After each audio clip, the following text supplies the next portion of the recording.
সকলোকে নমস্কাৰ। মই অন্য এটা ভিডিঅ'লৈ সকলোকে স্বাগতম জনাইছো। আশা কৰোঁ সকলো সুস্থ আছে। আজি মই আপোনালোকক ঘৰৰ পৰাই মোবাইলতে আধাৰ কাৰ্ডৰ ফোন নম্বৰ কেনেকৈ সলনি কৰিব বা কেনেকৈ লিংক কৰিব সেইটো দেখুৱাম। আধাৰ কাৰ্ডৰ লগত ফোন নম্বৰ আপডেট কৰিবৰ বাবে এটা ডাঙৰ আপডেট আহিছে। অতি সোনকালে আপোনালোকে ফোন নম্বৰটো আপডেট কৰি লওক। আপডেট কৰিবৰ বাবে আপোনালোকে কোনো আধাৰ চেণ্টাৰ যাব নালাগে।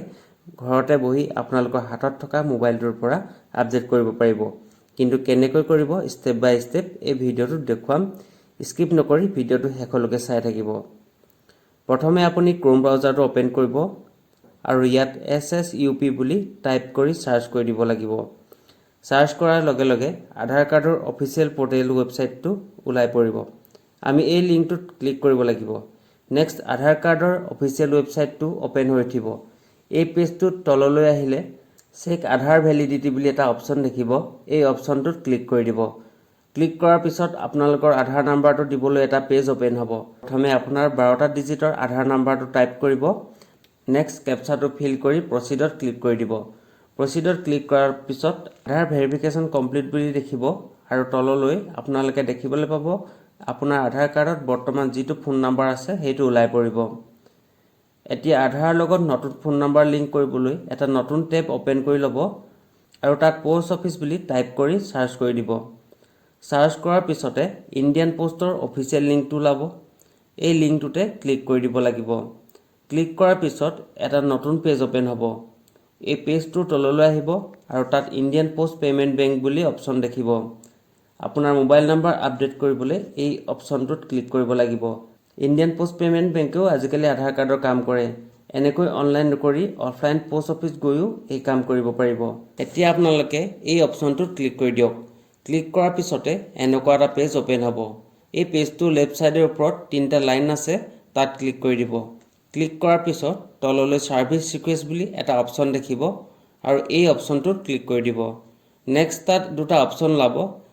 আপুনি যদি ইণ্ডিয়ান পোষ্ট পেমেণ্ট বেংকৰ কাষ্টমাৰ তেন্তে প্ৰথমটোত সিলেক্ট কৰিব আৰু যদি নহয় তেন্তে নন IPPB কাষ্টমাৰত ক্লিক কৰিব। মই কাষ্টমাৰ নহয় সেইকাৰণে সেকেন্ডটোত চুজ কৰিছো। Next doorstep banking service ৰিকুৱেষ্টটোত ক্লিক কৰিব। ক্লিক কৰাৰ লগে লগে এটা ফৰ্ম ওলাব। ইয়াত বহুতো অপচন ওলাব। আপুনি যিটো সাৰ্ভিস এক্সেছ কৰিব লাগে তাত ক্লিক কৰিব।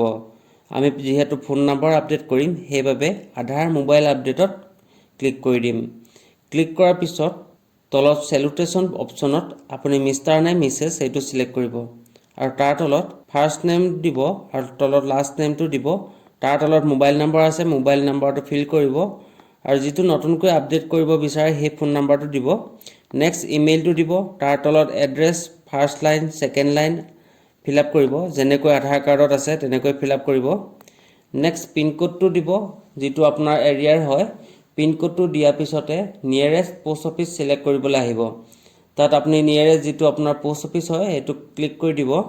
পোষ্ট অফিচ ক্লিক কৰাৰ পিছতে অটোমেটিক আপোনাৰ ডিভিজন, ৰিজন, সাৰ্কুল, ষ্টেট এইবোৰ ফিল আপ হৈ আহিব।